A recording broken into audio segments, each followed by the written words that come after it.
Don't tell me I'm alright, I can't forgive myself and move on. I wasn't the only one I'm hurt, I'm sorry for every turn I made when I should have kept straight, and the swings of these fists and the words in my lies. And when does a museum of instruments stop sounding like a memory of deception and start sounding like music again? Because I'm as heavy as the boulders on the ocean floor, and forgiveness is the only thing holding out a hand strong enough to pick me up. I want to hear music again. I want to hear music again, but the depths of the oceans of my rhymes make everything sound like drownings. If you're on the surface still, and your song sounds like a sweet, sweet melody, you must not realize how deep the waters of your past are, because the only difference between your plain, grinding sounds and the beauty of real music, of real life, is not perspective, it is position. The position of your soul and my soul in relation to a holy, perfect God. And the gospel has always been about our anger, and it's always been about our pride and the changing out of it in aesthetic conduct. What about a tune that sounds more like music than you can imagine? You're just fine, and your song is a sweet, sweet melody.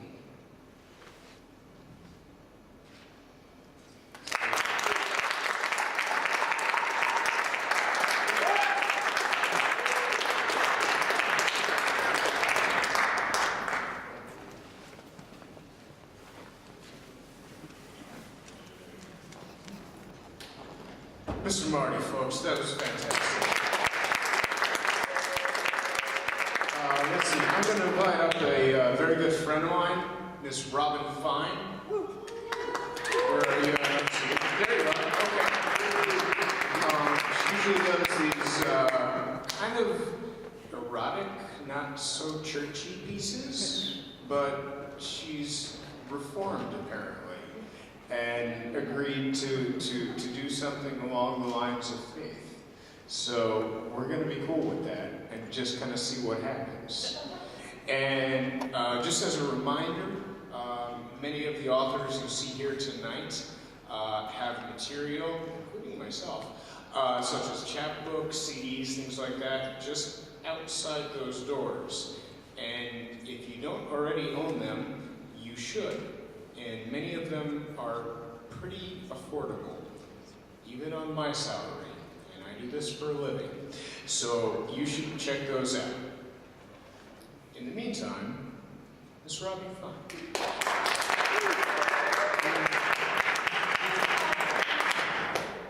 First of all, I want to thank you for putting this together. It was very cool. Yeah, this is something that I don't normally write about, but as I thought about it, I looked around to see what I could find, and one of the poems I wanted to do was not written by me, but a very good friend. Most of you know him as Buddha 309, Dave Hartgarden from Waiting for the Bus Collected, so I thought I would start with this one. God was evicted today. They thought it was heaven. Previous tenants have called it other things. Back before the pearly gates with the refractions of immortal light was the only road here. She was called Asgard or Valhalla. The boxes are stacked near the curb, angels in coveralls handling all things with care. It's only been a few thousand years. People used to live forever, have a million offspring. Faith was rewarded by happiness and history. And God stared at the cathedrals and castles. He took a last look at the majestic heaven and saw that it once was good. You can't build things on faith, not anymore. The passage of time weakens the foundation. It was a simple structure. God equals love equals faith. Faith which is separate from truth, and we are supposed to learn, to change, to grow. That is why the free will is there. The men in funny hats say that God equals love equals faith plus rules. You know, the Crusades, tele-evangelism, and the walls begin to weather. This land was once Olympus, and Atlas held the heavens in place. At least there was a god of war. They killed in my name, God mumbled while packing the last of his collectible t-shirts and shot glasses. Faith is currency. Faith is conversation. Faith is art. Rent cannot be paid with lip service. God was evicted today. His bag sent on ahead, a courtesy chariot driven by Apollo, on its way to the retired deity's home. Security deposit lost. Maybe the next tenant will have a better luck. Faking a smile, God placed the key beneath the welcome mat and hangs a sign that simply states, Elvis doesn't live here anymore.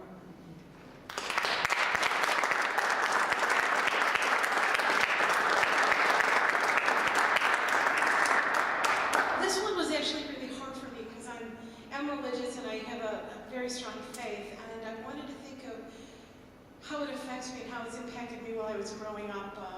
I grew up on the north side in Wilmette, and I was raised Reformed, but never seemed to fit in with the Reformed until I discovered spirituality. So this actually was written this morning, so if you like it.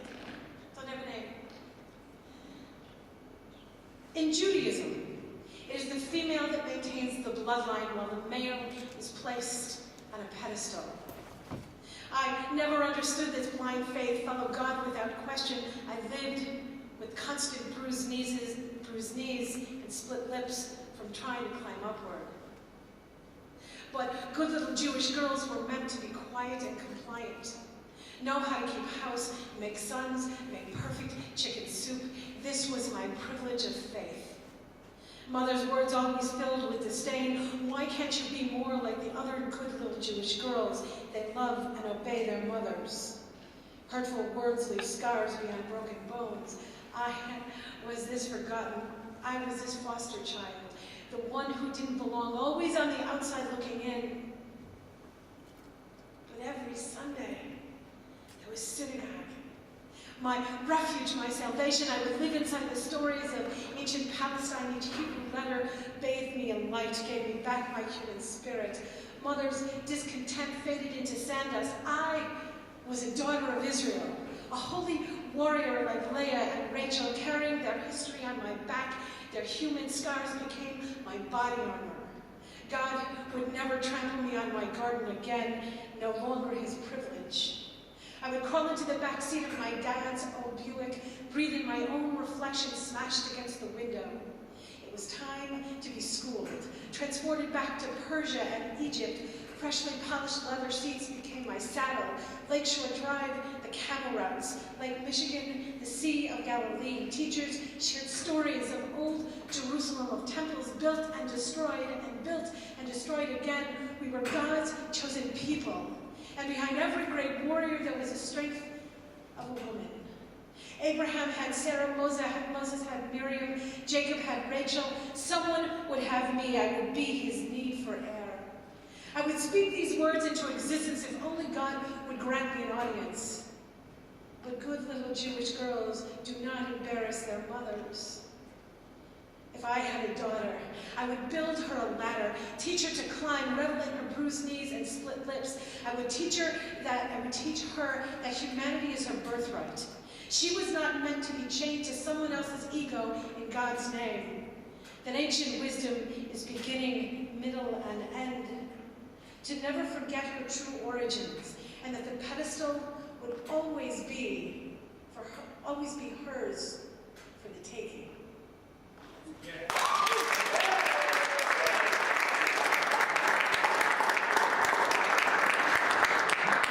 along those lines as women and as being Jewish, we are prostitute, we are the mother, we are the sister. Yes. Please take as much time as possible as you can on the microphone. When I say 7 minutes, I mean 7 minutes. Otherwise, you're just going to hear me reading a lot more stuff. So give it to the artists that have come here to actually do something productive instead of me just exercising my own ego, because I don't need that. So let's give it up. Let's give it up. She will tell you a story of Maharaja knights in painted veils. She is a dream behind eyelids, translucent fantasy. Her hips offer no protestation. She will draw you in with the rhythm of her skin, quench her thirst and your desire. There is God in the melody of her fingertips, a carnal dance between shadow and shape, each footprint etched in sand and dreams lost, tastes of desert heat, sandpaper rough. There's God. In the rhyme of her body, liquid gold courses through veins of imagination. Each thrust of her hip calls out to a Bedouin's drum. There's God. In the sway of her breast, she will paint you a universe of longing and desire in shades of rubies and emeralds. All you need is a glimpse to breathe in her beauty. She is your Persian princess, if only for pretend. Pray for a taste before shadow and shape fade into mist. That's it.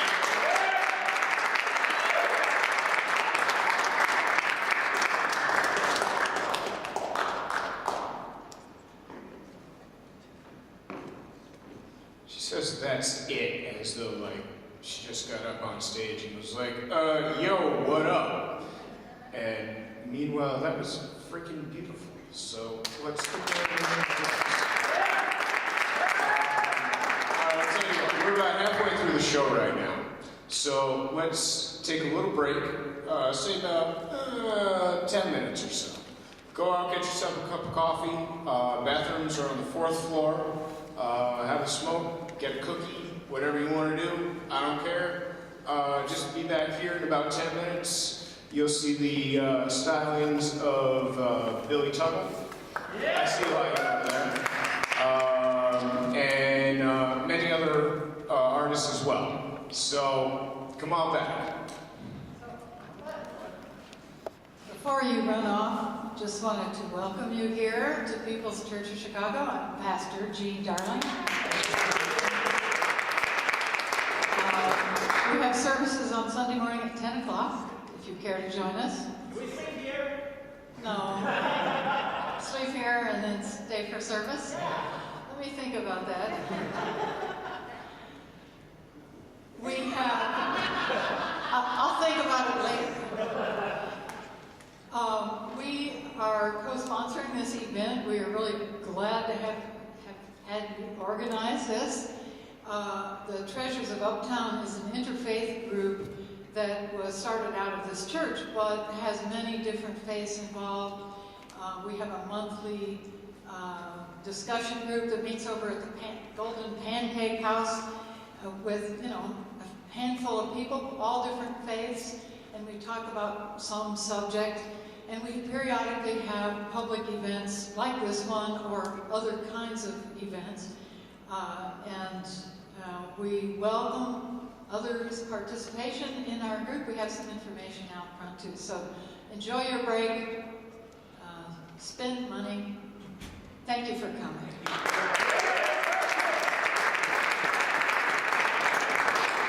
All right, let's see, we all meet back here in about 10-ish minutes or so.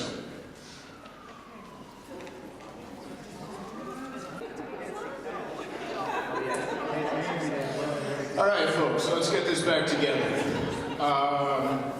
Let's start with some more of that really important stuff like poetry, which to people like me is really important stuff. The next individual I would like to call up comes all the way from South Africa, if I'm not mistaken. And she's here to bless us with her words tonight. And she will also be featuring in a show that I'm starting in an art gallery at, I believe that's 318 West Grand Avenue on December 28th.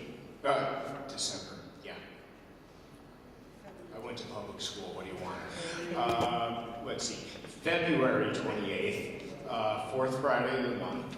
Her name is Tumilo Koza. Let's give her a big round of applause.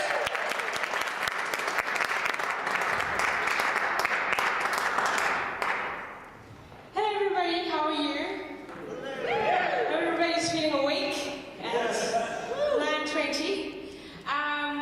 Tumelo. My name means faith, and my father named me after his ex-girlfriend. Seriously.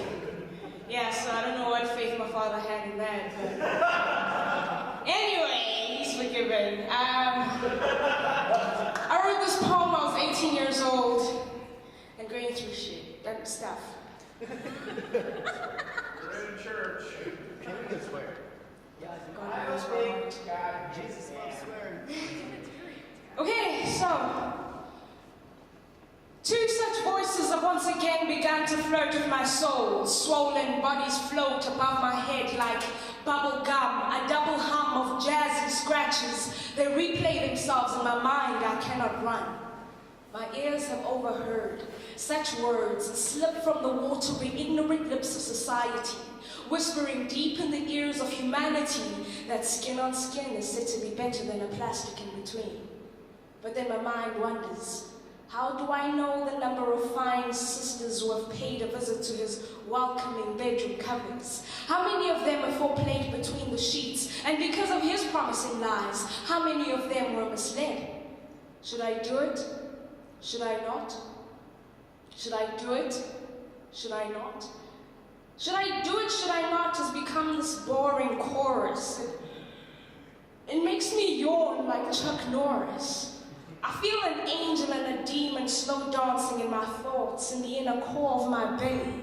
The one says I'm clever, but the other laughs, saying I'm silly. It's about time you lost your virginity. What's the point of waiting? Time is but infinity. Besides, you already have a sweetheart to fulfill all your golden fantasies. But you're only 18, girl, you're still a teen. Don't mess with time or you'll find that it is but mean. In the call of ecstasy, you'll find that you might fall and probably be tagged with breasts that sag a hoochie. Now you don't want that, do you, do me? Stuck in this net with bait in my head as confusion I chew, thinking that action could raise mass destruction. Dear Lord, why all this temptation? Why this rough kiss of words when people diss? It was done by Eve and Adam. Nowadays we have to be nuns. It's a sanctum. Just to prove that we are lost in this worldly hole that's massive. Time, dear Lord, is aggressive and we are just caught in between as if we are passive. I know you want to. You fantasize about it, you daydream. I watch you. At times you can almost taste the tickling that takes place and tantalizes your taste buds. At times you can almost touch the smooth textures of his silky, soft brown skin. Oh, it is no sin. Do it. You'll do more than just grin. It's guaranteed you will love it. The rules of common sense state that this teenage stage is a cage that beats your mind with false images, that corrupts your mind, it damages. And people out there are savages. You could be one of those girls that are left behind after being laid like rotten cabbages. A year doesn't mean a thing. Now even a decade of your relationship, temptation doesn't have to sting. It is only a thing, maybe a fling. You don't have to crown him your king. The raven of your virginity doesn't have to sing. Maybe I should wait till I'm married. But me getting married? Marriage is only a lifetime away, and my yesterdays could be wasted just because in common sense I don't have a say. And some say live for today, tomorrow your spirit could easily be blown away. I do not want to leave without knowing. But then again, who said that soon I'll be leaving? Maybe I should wait. Oh, but these pictures of open legs, the sucking of breast, the erecting of tits. Can't I just do it like 50 Cent? Just a little bit. The angel and the demon play tug of war with my thoughts. Dear Lord, I am afraid that in frustration I could be caught. Dumelo, it's only sex. No need to flex your thoughts and leave them tense. No need to fence your wants and needs while you're in between to dance. Time is immense. Do it now, do it then. It'll make no difference. I know you want it now, though, so make the first step. May I step in and remind you of the vicious consequences that could face you? Your boo could leave you, and the way this world is turning, you never know what is true. It's all voodoo, the piercing of the extra large, thick needle designed to damage you. Choice is the one thing that can mislead you. But wisdom is the only thing that can lead you. So, which choice do you choose to be chosen? You are now the guru.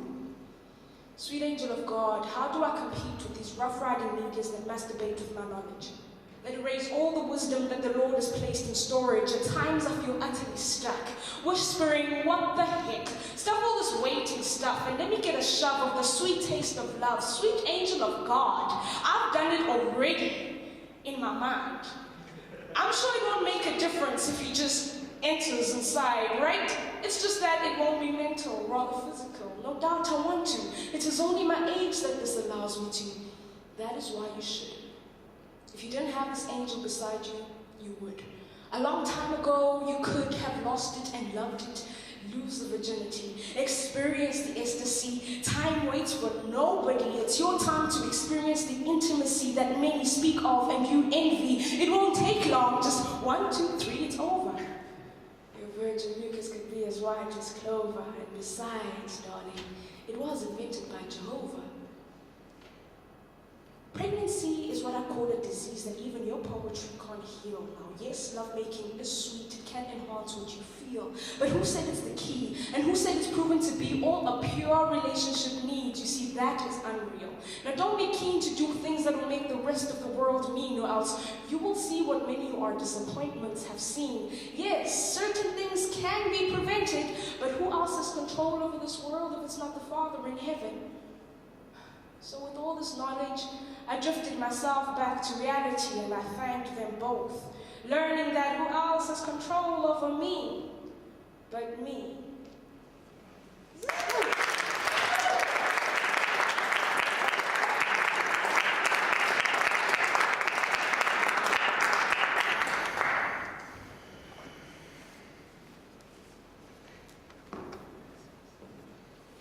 Stuff just got real. And you're short, so I have to reposition the microphone. Let's see. Okay, now I'm going to warn you. If you don't fill the 5 to 7 minute time slot that I've given everybody, I'm just going to keep reading pieces. So just keep that in mind. So I'm going to do one now, because I run the show and you don't. I think I already said that joke and it's not funny anymore. Let's see here.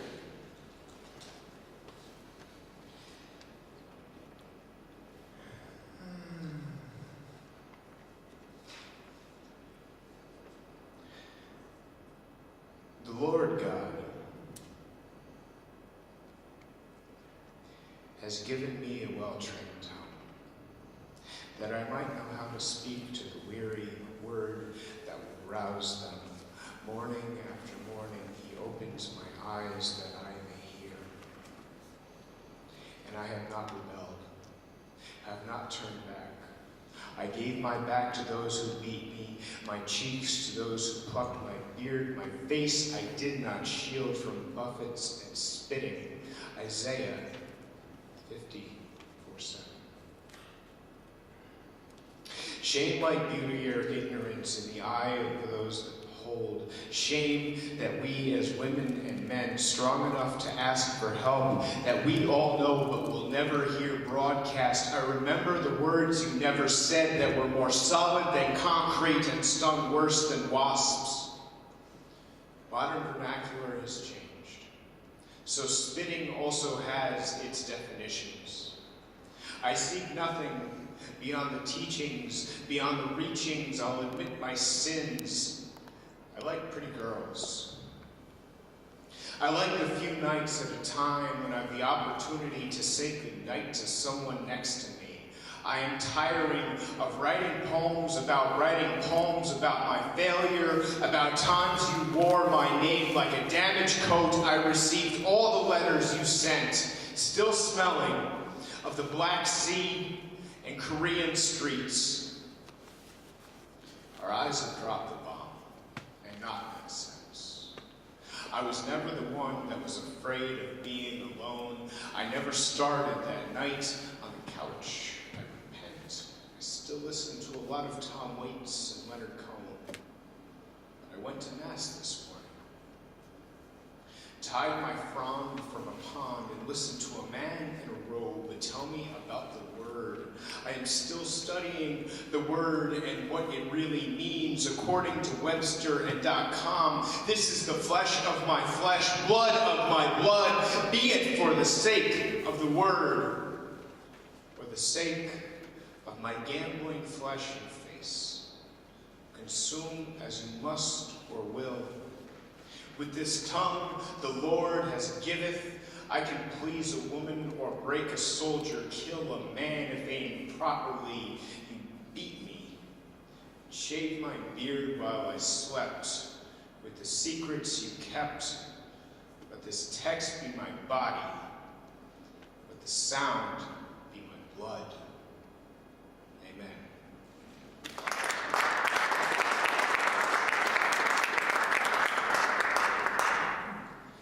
All right, I'm going to call a very good friend of mine up here. We often work together at the In One Ear Open Mic Show, which is just a quick plug every Wednesday, 10 o'clock, Heartland Cafe. We should all be there. Mr. Billy Tuttle.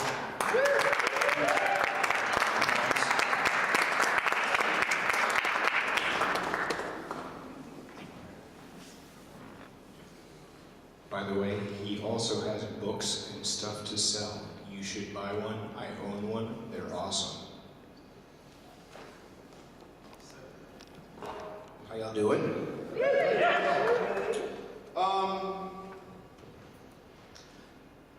For those of you who are music fans, for those of you who have children in your life, a piece of advice for you. If you believe in a genre of music called hip-hop, tell them to turn off the radio, tell them to turn off the television, tell them to go outside, tell them to find a friend, tell them to write a song with that friend. I'm a part of an organization called the Temple of Hip Hop, where we teach that hip hop is not just a genre of music or even the subculture or culture from which it is spawned. It is the action of self-creation and of being a creator and removing the distance between yourself and what it is that you are trying to achieve. Hip-hop is not something you do, hip-hop is something you live. And if there's anything that's closer to God than that, I would like you to define that for me. This is called the invocation. Power from the streetlight made the place dark. Peace, groove theory and rhythmic prophecy, hindsight meets foresight providing light, breathtaking beatbox provides soundtrack for post-history. This love is not limited to a chosen few, but given to all who come through, representing, uplifting from the parks to the United Nations on word of mouth and vital vibration. Authors of peace treaties spanning the turn of millennia, gangsters who put down their guns, picked up their communities, then hit the underground with diplomatic immunity. Scientists of style, purveyors of that next ish. B-boy in the hood, Creole, rhythm warriors coming equipped for battle well after hours, chanting in tongues, birthing urban dialect and reviving tribal aesthetics from concrete blocks and rooftops, from the boom to the boondocks, freeing souls from industrialized stereotypes while manipulating currency on gold and platinum standards. Even the tiniest have the chance to shine. We be the alpha and the omega, ridding art from politic and prophetic rage while turning the curse of poverty back upon itself. We rep before corporate co-opting and predicted its downfall. Ghetto superstars, our ascendants make us ghetto supernatural.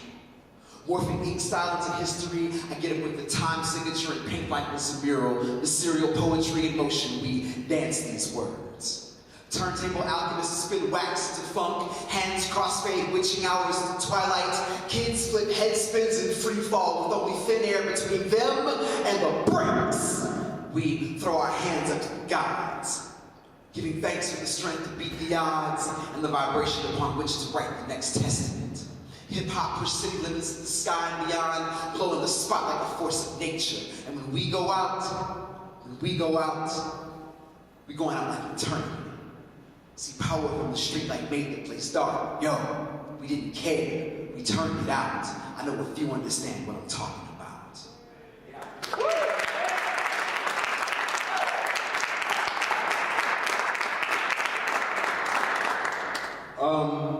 I come originally from the African Methodist Episcopal Zion tradition. I gave up organized religion for the betterment of my sanity. This is about 22 years ago. I learned to subscribe to the tenets of Rastafarianism, the principles of karma. But one thing that I have discovered is that spirituality is universal. Temple of Hip Hop was not created to replace your religion, it was created to enhance your religion. And so I tend to look at hip hop as a metaphysical thing and not just a physical thing. It's not just the act of dancing or rhyming or DJing, it's the act of exchanging energy. The second and this last piece are both about that. This is called Extra Kinetic. The domain is not dance floor, but coliseum, an arena where platoons of one or a dozen clash over the territory of funk. Bodies are weapons, risk is the ammunition, circulatory systems tuned to internal metronomes, rapid fire bravado fuels dexterous limbs, entwining attitude with aptitude. If up-rocking hand to hand can't force foes from the circle, the kinetic force of windmills will. Suicide flips like concussion bombs measure on the Richter, and blowing up the crowd is collateral damage. Reach for polyrhythm with your hips. Use them to power legs, unchain feet from gravity, and propel a dive into a vanishing surface. Contort to a new funk as you spin on undiscovered planes. When you rematerialize in this dimension, arms on ground, recalibrate axis to hold your statuesque freeze. Personify the harmony of style and the break and the victory.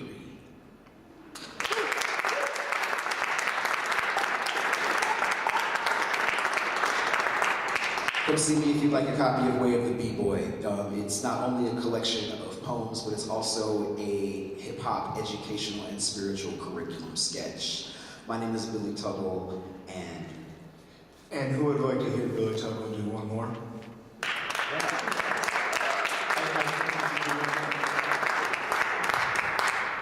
thank you.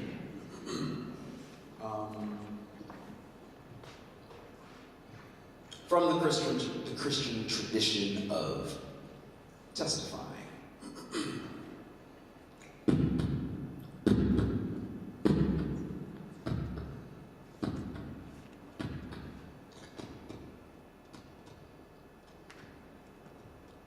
I am, syllabalistically speaking, the heartbeat of a diaspora. America's brown-skinned stepchild, a mask of myself, babysitter, neighbor, teacher, best friend, poet and preacher, your people and folks, the demand for style from subways to subdivisions, from Palestine to Palatine, Illinois, South Africa, South Korea, South Dakota, South Bronx, Southside Chicago, act like you know. I am hope for descendants wiping away the blood, sweat, and tears of ancestors. Godfather, godmother, godsons and daughters, in the desert of poverty I am the water, drink wisely. The hustle and battle, sticking to my guns without firing a shot, action and consequence, street knowledge and common sense, the karma of the streets, needs and takes, redemption and resolution, reincarnation and revolution at 33 1/3, vulnerable and fearless, free fall and impact. I am the ugly that God loves, the sublime attraction, your anti-hero, fantasy and reality, more than duality, exponentially worth my weight in sheer potential and priceless in my achievements, above the rim and below zero, completion of the circle from within the circle. I am between Mother Earth and Planet Rock, the battle cry for UNITY. Fire starter, rioter, martyr, painting walls so they build so that you can see the other side, top to bottom, end to end, the line between the rhymes, the dancer with my back to the bricks, ear to the speakers, 200% animation in sneakers, the anticipation between the needle and the record.